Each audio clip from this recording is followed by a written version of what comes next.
नमस्कार, मैं डॉक्टर नंदिनी गुप्ता।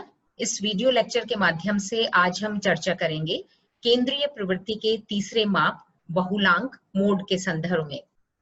केंद्रीय प्रवृत्ति सेंट्रल टेंडेंसी वह है जो समूह के समस्त प्राप्तांकों का प्रतिनिधित्व करती है और इसके द्वारा हम किसी भी समूह के गुणों और कार्यों को सरलता से समझ सकते हैं। इसके 3 माप हैं: मध्यमान मीन, मध्यांक मीडियन और बहुलांक मोड। मध्यमान और मध्यांक की चर्चा हम केंद्रीय प्रवृत्ति के पहले के 2 वीडियोस में कर चुके हैं। आज हम सीखेंगे कि बहुलांक क्या है, इसकी गणना कैसे करते हैं और इसका उपयोग कब किया जाता है। तो आइए हम कुछ सरल रोचक उदाहरणों से इसे समझने का प्रयास करते हैं। इस स्लाइड में आप विभिन्न रंगों के रोजेस देख रहे हैं। इनमें से मुझे बताइए कि कौन से रंग के रोज सबसे अधिक संख्या में हैं? बिल्कुल सही, गहरे लाल रंग के रोजेस संख्या में सबसे अधिक बार हैं। इस स्लाइड में आप अलग-अलग रंगों की स्माइली बॉल्स देख रहे हैं। इनमें से बताइए कि कौन से रंग की बॉल की संख्या सबसे अधिक है? बिल्कुल ठीक, नीले रंग की गेंद सबसे अधिक बार आई है, सबसे अधिक संख्या में है। इसी प्रकार यदि एक क्लास के विद्यार्थियों के पसंदीदा रंग के बारे में जानकारी एकत्र की गई और बार डायग्राम बनाया गया, जिसमें वाई एक्सिस पर नंबर ऑफ स्टूडेंट्स हैं और एक्स एक्सिस पर उनका पसंदीदा रंग है। तो इस बार डायग्राम में हम देख रहे हैं कि लाल रंग की बार की ऊंचाई सबसे अधिक है। इसका अभिप्राय है कि लाल रंग बहुलांक है क्योंकि लाल रंग की बार की ऊंचाई सबसे अधिक है। इन विभिन्न उदाहरणों के माध्यम से हम कह सकते हैं कि बहुलांक वह अंक या वस्तु जो आंकड़ों में सबसे ज्यादा बार आया हो, मोड या बहुलांक कहलाता है। मोड लैटिन शब्द मोडस से बना है, जिसका अर्थ है तरीका, ढंग, फैशन या स्टाइल। जिस तरह से हम कहें कि आजकल लॉन्ग कुर्ते पहनने का फैशन चल रहा है या जीन्स अधिक पहनी जा रही है या बालों में स्पाइक बनाने का स्टाइल चल रहा है। तो ये सब चीजें, सबसे पॉपुलर कलर क्या है, ड्रेसेस क्या है, फैशन या स्टाइल क्या चल रहा है, ये सब मोड के द्वारा या बहुलांक के द्वारा व्यक्त किए जाते हैं। मोड को हम MO से डिनोट करते हैं। इस प्रकार बहुलांक को हम परिभाषित कर सकते हैं कि किसी अंक सामग्री में जिस प्राप्तांक की आवृत्ति सबसे अधिक होती है, उस प्राप्तांक को बहुलांक कहते हैं। Mode is the value which occurs most frequently in the series. यह नॉर्मल प्रोबेबिलिटी कर्व है। आंकड़ों की संख्या किनारों पर कम और मध्य में सबसे अधिक है। जहां कर्व की पीक है, वहां आवृत्ति सर्वाधिक है। इसलिए बहुलांक यहीं स्थित होगा, क्योंकि बहुलांक वह अंक है जिसकी आवृत्ति सर्वाधिक होती है। बहुलांक 2 प्रकार के हैं: अशुद्ध बहुलांक और शुद्ध बहुलांक।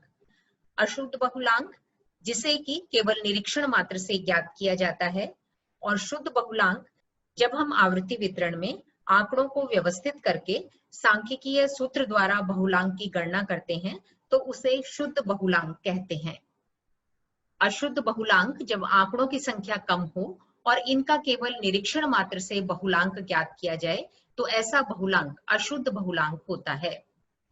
उदाहरण के लिए यदि इस अंक सामग्री को हम देखें और इसके समक्ष हम आवृत्तियों को लिखकर सारणी में रखें, तो हम देख रहे हैं कि 18 का अंक 2 बार आया है, 16 का 1 बार, 15 का 2 बार और 14 4 बार इस अंक सामग्री में आया है। इसलिए 14 की आवृत्ति सर्वाधिक है। अतः इस अंक सामग्री का मोड यानी क्रूड मोड जो है वो 14 होगा। शुद्ध बहुलांक की गणना हम इस सूत्र के द्वारा करते हैं: MO बराबर L plus F minus F1 upon F minus F1 plus F minus F2 into class interval. इस फार्मूले में L मॉडल क्लास की निम्नतम सीमा है।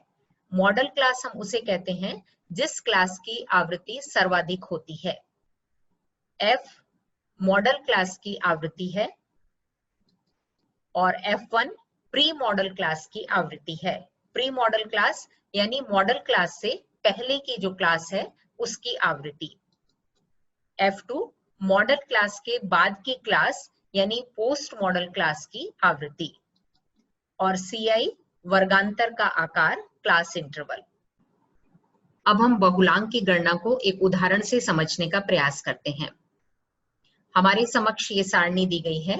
इसमें क्लास इंटरवल में अंकों को व्यवस्थित किया गया है और उनके समक्ष उनकी आवृत्ति, फ्रीक्वेंसी लिखी गई है। इस सारणी को यदि हम ध्यान से देखें तो 60 से 61 की क्लास की आवृत्ति सर्वाधिक है। तो जिस क्लास की आवृत्ति सर्वाधिक होती है वह हमारी मॉडल क्लास कहलाती है, और उससे पहले की क्लास प्री मॉडल क्लास कहलाती है, और मॉडल क्लास के बाद की क्लास पोस्ट मॉडल क्लास कहलाती है। तो इस प्रकार अब हमारे सामने पोस्ट मॉडल क्लास की आवृत्ति आ गई है, प्री मॉडल क्लास की आवृत्ति आ गई है, और मॉडल क्लास की निम्नतम सीमा हमारी होगी, क्योंकि यह 60 से 61 है तो इसकी शुद्ध निम्नतम सीमा 59.5 होगी। तो इन सारी वैल्यूज को L बराबर 59.5, F बराबर 7 मॉडल क्लास की frequency, F1 5 pre model class की frequency, F2 6 post model class की फ्रीक्वेंसी, और क्लास इंटरवल है हमारा 2।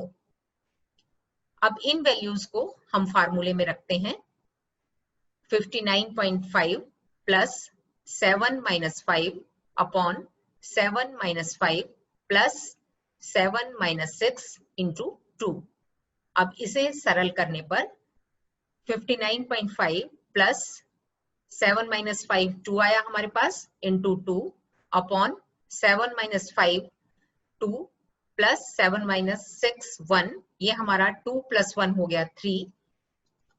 अब 59.5 प्लस 4 को 3 से भाग देने पर 1.33 आएगा, और इसे जोड़ने पर हमारी मोड की वैल्यू आएगी 60.83। इस प्रकार इस अंक सामग्री का हमारा बहुलांक हुआ 60.83। इस प्रकार आप देख सकते हैं कि इस क्लास की आवृत्ति सर्वाधिक थी, तो बहुलांक 60.83 इसी क्लास में स्थित है। बहुलांक ज्ञात करने की द्वितीय विधि, जब आवृत्ति वितरण सममित हो यानी नॉर्मल प्रोबेबिलिटी कर्व के अनुसार हो, तो उस समय मीन, मीडियन और मोड की वैल्यू में ज्यादा अंतर नहीं होता है। तो उस समय बहुलांक की गणना करने का सूत्र मोड बराबर 3 मीडियन माइनस 2 मीन का प्रयोग किया जा सकता है। हम एक उदाहरण से इसको स्पष्ट करते हैं। यहाँ हमारे सामने अंक सामग्री आवृत्ति वितरण में दी गई है और इनके समक्ष आवृत्ति लिखी गई है। इस अंक सामग्री का मीन है 26 और मीडियन वैल्यू है 26। तो इन वैल्यूज को इस फार्मूले में रखने पर 3 इंटू 26, क्योंकि मीडियन है 26, माइनस 2 इंटू मीन की वैल्यू है 26, तो यहाँ हमने रखा 26, और ये हमारे पास आया मोड बराबर 78 माइनस 52 बराबर मोड की वैल्यू आ गई 78 में से 52 को माइनस करने पर 26। क्योंकि यहाँ पर आवृत्ति वितरण सममित है, इसलिए मीन, मीडियन और मोड की वैल्यू एक समान ही आई है। अब हम देखते हैं कि बहुलांक की विशेषताएं क्या हैं। केंद्रीय प्रवृत्ति का यह निरीक्षणात्मक माप है। हम केवल निरीक्षण मात्र से बहुलांक को ज्ञात कर सकते हैं। जैसे एक पार्किंग में 20 कारें खड़ी हुई हैं, उनमें से कौन से रंग की कार की संख्या अधिक है, यह आप केवल निरीक्षण मात्र से ही बता सकते हैं। दूसरी चीज, बहुलांक की गणना करना सरल है, यानी अन्य केंद्रीय प्रवृत्ति के मापों की तुलना में इसकी गणना करना आसान है। जिस अंक की आवृत्ति सर्वाधिक होती है वह आंकड़ों का प्रतिनिधित्व करता है, इसलिए बहुलांक सर्वाधिक आवृत्ति वाले अंक को महत्व देता है। बहुलांक का प्रयोग कब किया जाना चाहिए? When to use mode? जब केंद्रीय प्रवृत्ति के कम शुद्ध मान की गणना करनी हो, यानी जब हमें सामान्य केंद्रीय प्रवृत्ति ज्ञात करनी हो, तब बहुलांक का प्रयोग किया जाता है। बहुलांक का प्रयोग व्यावहारिक क्षेत्रों में अधिक किया जाता है। जब किसी चीज की लोकप्रियता जाननी हो या सर्वाधिक प्रचलित प्रवृत्तियों की जानकारी प्राप्त करनी हो।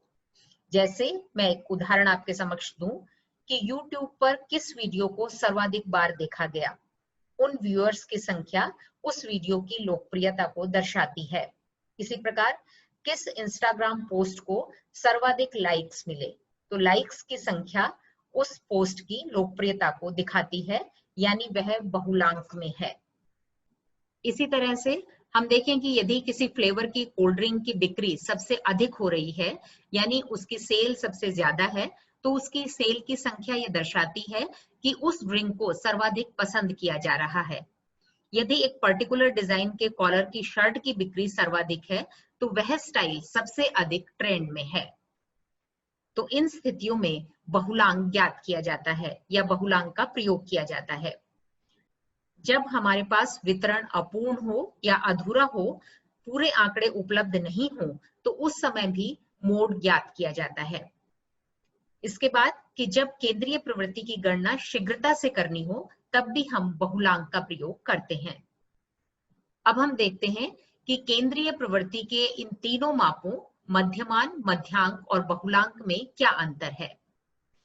मध्यमान को हम कह सकते हैं कि औसत मूल्य एवरेज वैल्यू है, मध्यांक मध्य में स्थित मूल्य है द मिडल वैल्यू, और बहुलांक सबसे प्रचलित मूल्य कहलाता है द पॉपुलर वैल्यू।